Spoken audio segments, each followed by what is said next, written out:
Bonjour à tous et bienvenue dans cette nouvelle vidéo. Alors dans cette vidéo, je vais pouvoir vous parler d'un aménagement que j'ai fait dans un jardin sur Pornichet. Donc vous allez pouvoir voir que ce jardin était déjà aménagé, mais le problème c'est que le gazon était pas très beau et il manquait un petit peu de massif autour.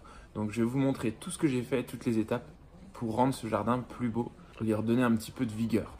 Allez, je vous laisse profiter. Voilà la première partie, on voit qu'il y a beaucoup de mousse, que le terrain est vraiment a pas une bonne exposition, donc c'est pas forcément utile de rajouter du gazon. Donc ici on va partir sur un massif plutôt je dirais méditerranéen, et ici là on a le gazon mais qui est en état assez moyen, et du coup je vais refaire toute cette partie là. On va conserver quand même ce cheminement, pas force, enfin pour moi c'est pas obligatoire de le déterrer, on verra. Et du coup voilà, donc il y a ici un massif qui viendra se placer ici.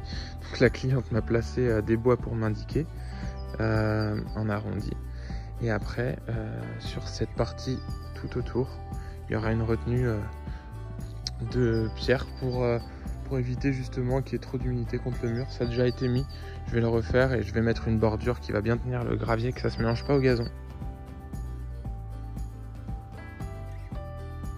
Alors voilà le terrain tout retourné, c'est pas beau, il y a plein de mottes à enlever, plein de petits morceaux d'herbe pour mettre ça propre. Alors là en fait je place tous mes piquets, j'installe une barrière écolate, enfin maintenant ça a un autre nom, je sais plus lequel, enfin bref. C'est des barrières en fait en polymère, écolo, recyclé, donc je trouve ça pas mal. Donc là je place tous mes piquets, je m'embête pas en fait, là ce que je fais, c'est ma petite astuce, c'est que je place mes piquets entiers, comme ça c'est plus haut pour taper, je suis pas à genoux et tout, et après je viendrai les couper.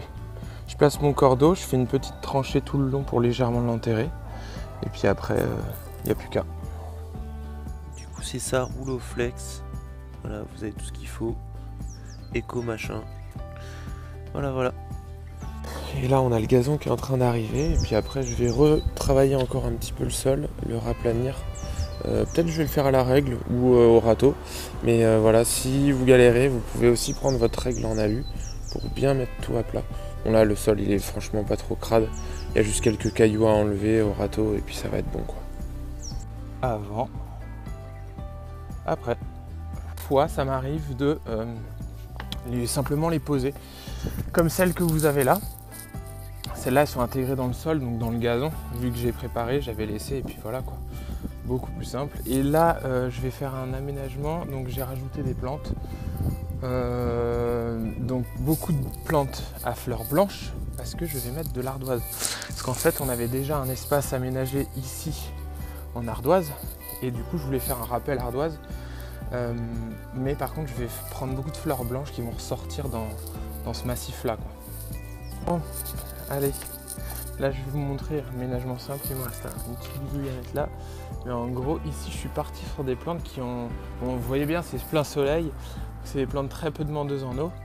On a par exemple du cheveu d'ange, on a une espèce de lavande, des agapanthes, du romarin, etc. C'est des espèces très simples, pas demandeuses en eau, et comme ça va apporter un petit peu de couleur. Bon là elles sont pas encore très développées, mais ça va vite monter.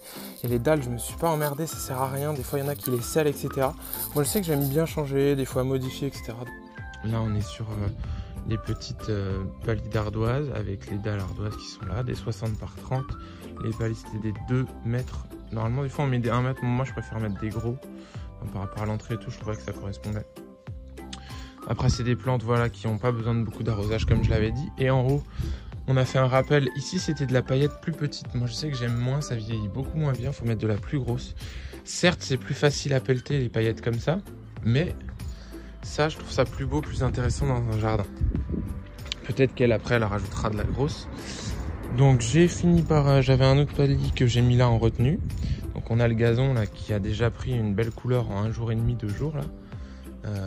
Toutes les rainures qu'il y a, ça va disparaître avec le temps, hein, c'est normal. Donc tout ça c'était les découpes que j'avais refait, etc. Et du coup là on a tout l'aménagement, donc avec la barrière écolate qui a tout autour. Et ici donc on a toutes les plantes que j'avais choisies. Il y avait déjà des hortensias de poser. Donc voilà, là j'ai le petit aménagement, tout bien, tout propre. J'espère que cette vidéo vous a plu. N'hésitez pas à me mettre en commentaire ce que vous souhaitez que je fasse en vidéo. Si vous avez des questions, n'hésitez pas. Mettez-moi un petit pouce bleu pour m'encourager. Abonnez-vous à la chaîne pour ne pas rater les vidéos. Et n'oubliez pas, si vous avez besoin d'aide et de conseils, ma plateforme Good Time Garden est toujours disponible. Donc là, vous pouvez adhérer et ensuite, je peux vous assister vraiment pas à pas pour votre jardin, pour tous les soucis que vous avez. Et n'oubliez pas, je suis toujours là pour vous et pour vous aider. Je vous dis à une prochaine. Ciao!